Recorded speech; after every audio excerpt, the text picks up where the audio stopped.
Oh shit, it worked. Okay. Alright. Hey yo, what's good YouTube? We have a very disturbing video today. It's about DDawg from Baton Rouge. Baton Rouge. Like we say in my language. I'm actually French, in case you didn't know. Pick up on my accent. So yeah, DDawg from Baton Rouge. What we saying? Well, I think he caught a second body and he's facing 10 years or some shit. Anyway, we're gonna watch 1090 Jake's reaction to it. Let's do this. Oh, it's the wrong button. Alright, let's start from the top. Man, what's up, everybody? Welcome back to another episode of EOS. It's 1090 Jake. Man, I'm rocking with y'all. Y'all rocking with me. And for this video, we're going to be speaking on NBA's top crash out, DDawg, who was just sentenced to boot. The boot is Louisiana. Man, what's up, everybody? My bad. Party. But apparently, this wasn't even his first. And he started off when he was real young. Now, I'm going to let this be known now. If I ever do anything like a public performance in life, I want my homie to be like this. Now, I had to clap the audio for copyright reasons, but look at DDawg turn it up. This is NBA Youngboy's tour that just recently ended. And if you've been paying attention, you've likely seen DDawg. And if you're a fan of Youngboy, you've likely seen him a lot of times before, because DDawg is the one that will jump in the crowd and put paws on you if you're starting an issue at a Youngboy show. DDawg is not playing, and throughout this video, I'm going to show you multiple examples of how DDawg ain't playing. Now, we're going to start with the most viral. This is DDawg sitting down with DJU in Louisiana. DJU go crazy. DJU TV, let them know who we got in the building.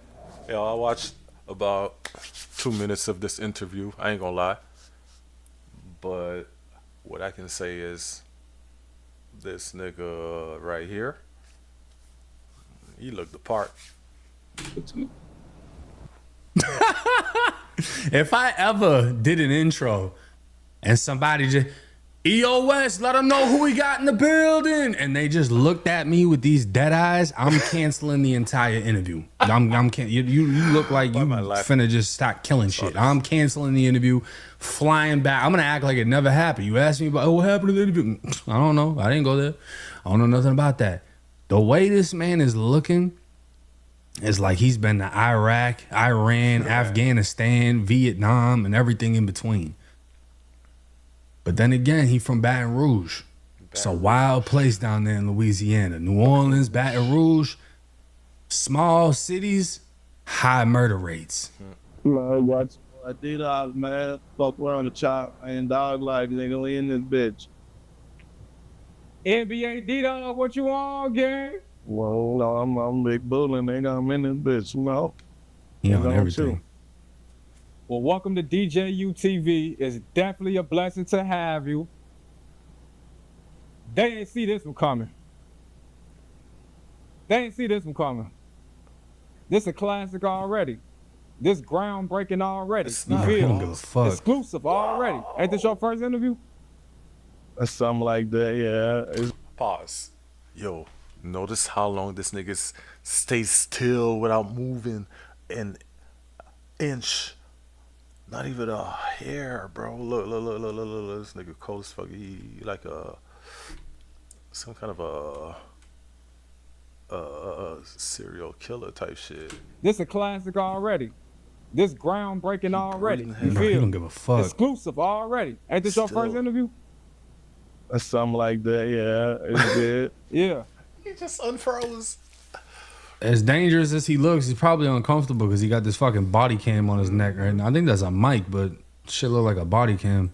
So man, that's how I be feeling when I do interviews and shit. They gotta wire you up. You feel like a fucking fed. Man, thank you for inviting me down to the bottom of the map, right? Nigga stuttering hard. It's a biggie. So one thing I just want to, you know, start out with something that I've been implementing in my interviews as of late. My first question is, Ain't you from Chicago? you know where I'm from? All right. So how you feel in that booth? Bro said, fuck your first question. I'm going to ask the first question. If y'all don't know, DJU, he's from Chicago. He's a Chicago-based interviewer, and he used to be like the manager or DJ for King Von back in the day. Now, this is Youngboy's right-hand man, and everybody knows the whole beef between Youngboy's camp, Quando Rondo, and Von. It ultimately ended with King Von being killed. So he's asking him how he feels down in that boot. The boot is Louisiana because the state is shaped like a boot. How you feel? Man, I'm That man stuttering. goddamn it trying to make sure I make it home tonight. Look at he's looking like, yeah, I'm gonna decide during this interview if I'm gonna let you make it home. But I appreciate being here with y'all. Uh, On phone now. Hey, Nervous. you know what I'm saying? Like the way I'm trying to start my interviews now, bro. Let us know how you doing mentally. You know, how's your mental health? Man, to be honest, I'm really fucked up, man. This shit really crazy out here, man. But man, it's a lot. I like D-Dawg. He's honest. How's your mental health? How you doing, man? I'm fucked up. I understand it though, and y'all are gonna understand it when you start learning more about him as this video continues. But let's skip to the most viral part of this interview where shit starts to go left. Hey, out here. But let's talk about that real quick for the audience, because I know the audience still kind of looking like, damn, this shit crazy. DJ, you done got up with one of Youngboy homies, one of the 4K tracks. Yeah, but it ain't really like that, man. You hear me, man? It ain't really like that. Like, man, you really just don't know. Like, Just the accent. man, we coming to Chicago. You don't see it on the fucking. I know y'all We coming to coming to this bitch, I man. know y'all coming to Chicago. Man, what the fuck you think? Now, obviously, this was prior to the Chicago show being shut down. Shit. But you can tell D-Dawg was ready to go to that bitch. I don't think he give a fuck about security or anything like that. He's just ready to go and see about whoever. I know y'all coming, and it's gonna be a huge audience waiting on Man, y'all. and we Huge gonna crowd. rock that bitch, nigga. That's what's gonna happen, nigga. We gonna get that. Hey. Shit, man, nigga. Boy. Y'all don't think? I'm saying though. Y'all don't think, you know, Chicago might be like a danger zone? Man, dude. Don't make me choose, Paul. So yeah, bro. I be asking, you know, my channel Chicago based. Obviously, I am, you know, Yo. King Von's former intense. DJ. You know what I'm saying? Let me say you something though. Whoa. Slow down. Yo, some shit's about to go down, bro. I can tell. There you go. So come up. Oi, Just vem come balou. Oi. Bro, look. Hey, look. Oh, look.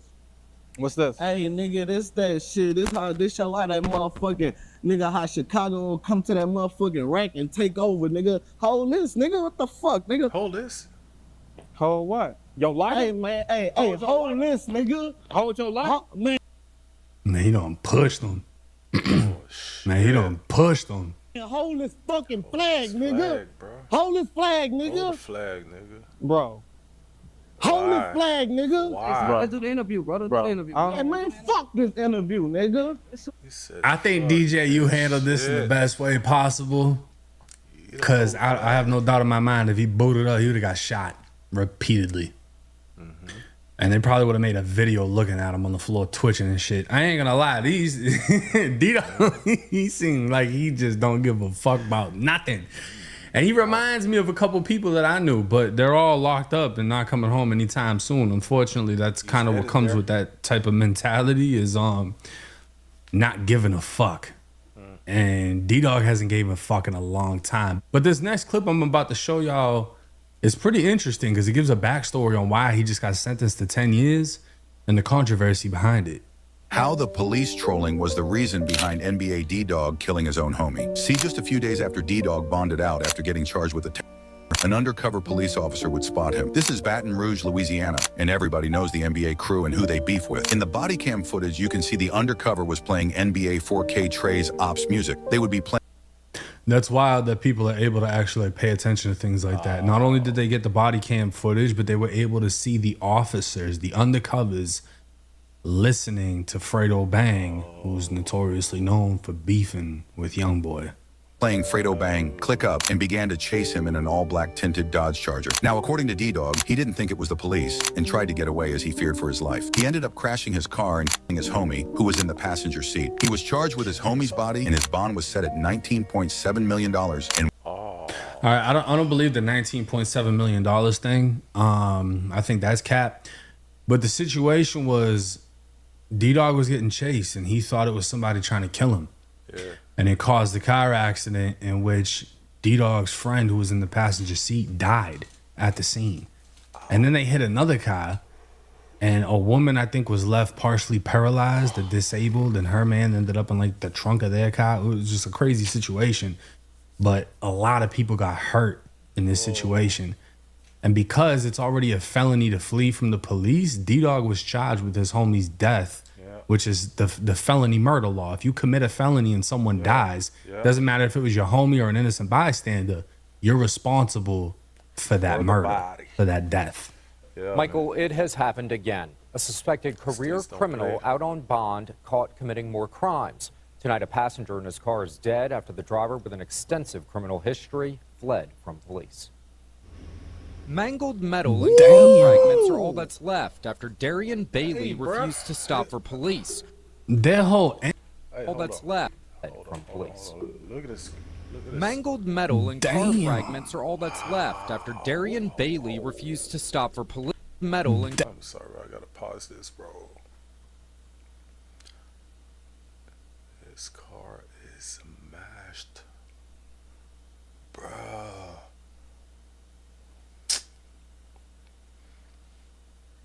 car fragments are all that's left after Darian Bailey refused to stop for police. Their whole engine fell out. Like it got head tapped. Like the car's brain is just on the floor. Just a big old engine just hanging out of it. And slammed into a car. Look at that. With the teddy bear in the street. Oh. Damn. On Winborn Monday afternoon. A passenger inside the car Bailey was driving died. Years ago, Chief Murphy Paul talked about the problem his department was having with the revolving door with the justice system. We dealt with him before. The same individuals. That is what I hear from my officers. We arrest them, and then we have to deal with them again. Shooting incidents, murders. What's right about that? Tonight, the WBRZ investigative unit uncovered Bailey has a conviction tied to a 2012 murder. Derek Marino was killed. His wife and daughter ran out of the home. So they're saying this is DDawg's first body. Like, convicted body. And this was in 2012. DDawg's 27. That means he was 14 years old when he participated in this murder. Escaping the gunshots after Bailey and two others showed up and killed Marino in what was described as a robbery. This was Marino's aunt at the time of his murder. They're cowards, and all I got to tell them is they need to get up and get them a job, therefore they won't have to rob other people. The WBRZ investigative unit uncovered a troubling history with Bailey, now tied to multiple crimes. Court records show Bailey was arrested at the age of 14 for a murder off Wyandotte in 2012. He pled guilty in 2019 to a manslaughter charge. Between his arrest for the murder in 2012 and now, he was also accused in an attempted murder from 2018. He was arrested for that shooting this month and was given a $300,000 bond by Judge Fred Crafassi. Days later, Bailey posted bond and was involved in a chase where he fled from police. It ended with the death of a passenger in his car. Questions are being raised about whether a judge even looked at the suspect's record. This is wild. So DDawg caught a body at 14, pleads guilty in 2019 to a manslaughter, basically. Gets out in 2022, and just days later, or at some other point, gets an attempted murder. Gets out in 2022, goes on a high-speed chase, and then it causes the death of his homie. So now he's charged with a second body. So this is the appeal of Benjamin Bailey, who I'm assuming is DDawg's older brother or older relative. And the facts of the case are, on the evening of November 6th, 2012, Derek Something, his wife, and their teenage daughter were at a home in Baton Rouge. Around 6:30 p.m., there was a loud gunshot outside, then the front door flew open. Derek was sitting at the table. His wife saw two people standing in the doorway with ski masks on. She heard gunshots, grabbed her daughter, and they ran out the back of their home to a neighbor's house. Very good reaction skills on her part. 3 gunmen fired through the open door at Derek. Derek was struck several times. He was brought to the hospital where he died. The 3 perpetrators were later identified as the defendant, Juan Herbert, the defendant's cousin, and Darian Bailey, the defendant's brother, a minor at the time of the shooting, but tried as an adult. So DDawg did this with his older brother. He was only 14 at the time, and their cousin. Juan was charged with second-degree murder. He entered into a plea agreement with the state where, in exchange for his truthful testimony, he would be allowed to plead guilty to manslaughter. Juan testified on the day of the shootings. He, the defendant, and Darian